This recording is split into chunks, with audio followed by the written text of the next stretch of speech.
Hi everyone, myself Mukesh Bijja from Space Engineering Academy. Hope you guys are doing well. మనందరూ తెలుసు ఈ platform ద్వారా మీకు అవసరమైన ఇంట్రెస్టెడ్ ఉన్న తెలుసుకోవాల్సిన ఇన్ఫర్మేషన్ మొత్తం చెప్పడానికి ట్రై చేస్తున్నాం.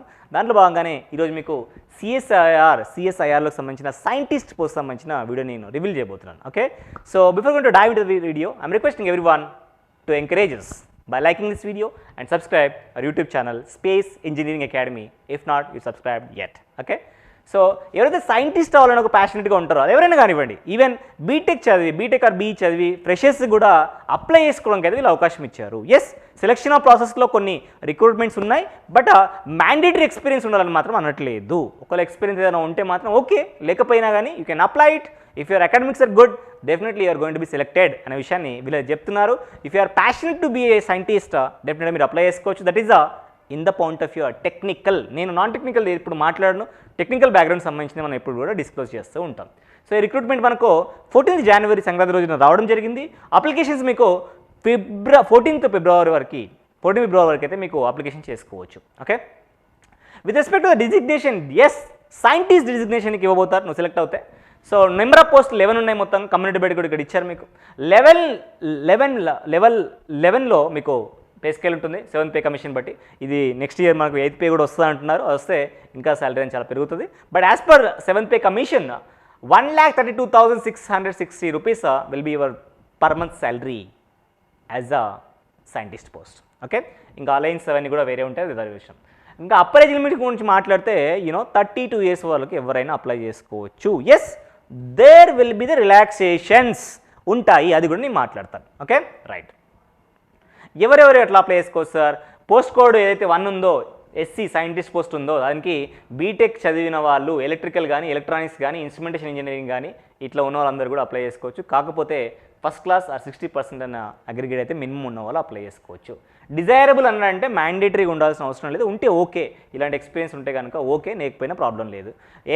ఎంటెక్ ఆర్ ఎంఈ చేసిన వాళ్ళు, ఎలక్ట్రికల్ ఎలక్ట్రానిక్స్ ఇన్స్ట్రుమెంటేషన్ చేసిన వాళ్ళు, ఎలక్ట్రికల్ కానీ ఎలక్ట్రానిక్స్లో కానీ ఇన్స్ట్రుమెంటేషన్ చేసిన వాళ్ళు కానీ అప్లై చేసుకోవచ్చు. ఓకే, ఇది పోస్ట్ కోడ్ 1. పోస్ట్ కోడ్ 2లో కూడా 2 పోస్టులు ఉన్నాయి ఇక్కడ. దీంట్లో కూడా ME MTech information technology IT చేసిన వాళ్ళు, అట్లాగే కమ్యూనికేషన్ టెక్నాలజీ చేసిన వాళ్ళు, కంప్యూటర్ సైన్స్ చేసిన వాళ్ళు అందరూ కూడా అప్లై చేసుకోవడానికి అయితే అవకాశం ఉంది. పైన ఏది చెప్పండి, ఇక్కడ ఎలక్ట్రికల్ ఎలక్ట్రానిక్స్ ఇన్స్ట్రుమెంటేషన్ వాళ్ళకి ఆపర్చునిటీ ఇచ్చాడు. ఇక్కడ పోస్ట్ కోడ్ 2లో ఎవరికి ఆపర్చునిటీ ఇచ్చాడు? ఐటీ ఇన్ఫర్మేషన్ టెక్నాలజీ సిఎస్సి వాళ్ళకి కూడా ఆపర్చునిటీ అయితే ఇవ్వడం జరిగింది.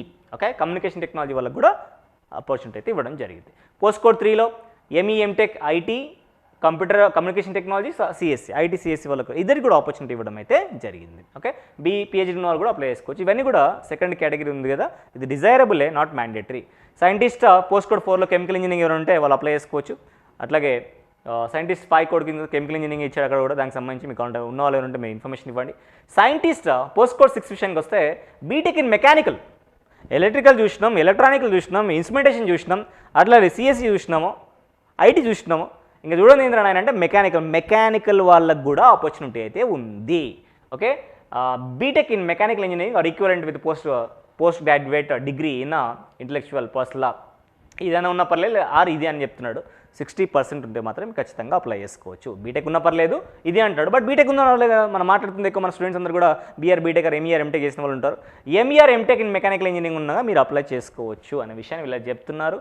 ఇంకా ఫర్దర్గా వెళ్తే పోస్ట్ కోడ్ 7లో పిహెచ్డీ కావాలంటే అది ఉన్న వాళ్ళు మీరు అప్లై చేసుకోవచ్చు. సైన్స్ అండ్ ఇంజనీరింగ్లో పోస్ట్ కోడ్ 8 కూడా పిహెచ్డీ అడుగుతున్నాడు, సైన్స్ ఈక్వలెంట్గా మీరు ఉన్న వాళ్ళు అప్లై చేసుకోవచ్చు. పోస్ట్ కోడ్ 9 కూడా సైన్స్లో పిహెచ్డీ అడుగుతున్నాడు, మీరు చూసుకోవచ్చు. పోస్ట్ కోడ్ 10లో ఎంఈ ఎంటెక్ మెకానికల్ ఇంజనీరింగ్ అడుగుతున్నాడు. సో అది మాకు సంబంధం లేదు, ఉన్న వాళ్ళు ఉంటే మీరు ఇన్ఫర్మేషన్ ఇవ్వండి. కాబట్టి ఇందులో సైంటిస్ట్ అవడానికి ఎవరెవరికి ఆపర్చునిటీ ఉంది సార్?